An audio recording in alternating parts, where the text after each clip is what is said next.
ఇతర వర్ణముల సహాయం లేకుండా. మరి వర్ణములు అంటే ఏంటి? అక్షరాలే. వర్ణములు అంటే ఏంటి? అక్షరములే. అలా ఇతర వర్ణముల సహాయం లేకుండా ఉచ్చరించబడేటువంటి వాటిని అచ్చులు అంటారు. ఉచ్చరించబడడం అంటే ఏంటి? పలుకబడడం అని అర్థం. ఉచ్చరించబడడం అంటే పలుకబడడం అని అర్థం. అలా ఇతర వర్ణముల సహాయం లేకుండా ఉచ్చరించబడేటువంటి వాటిని అచ్చులు అంటారు. ఎలా అని మళ్ళీ మనం తెలుసుకోవాల్సి ఉంటుంది. ఇక్కడ మనకి అచ్చులలో ఎలాంటి అక్షరాన్ని తీసుకున్నా అవన్నీ కూడా ఏ ఇతర అక్షరముల యొక్క సహాయం లేకుండా పలుకబడతవి.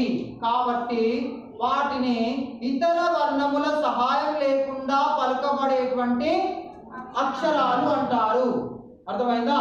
ఇక్కడ మనకి అచ్చులు రెండు రకాలుగా ఉంటాయి. అచ్చులు అనేటువంటివి మనకి రెండు రకాలుగా ఉంటాయి.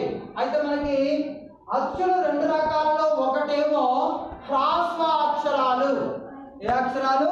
హ్రాస్వ అక్షరాలు. రా కాదు, హాకి రావద్దు, హ్రాస్వ అక్షరాలు.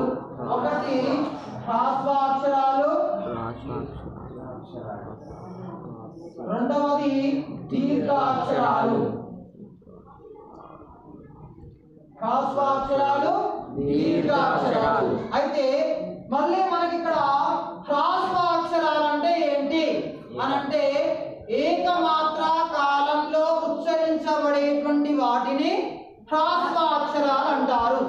ఏకమాత్రా కాలం అంటే ఏంటంటే ఒక మాత్రా కాలంలో, అంటే కళ్ళు మూసి తెరిచేటువంటి సమయం ఉంటుంది, దాన్నే మనం మాత్రా కాలం అంటాం.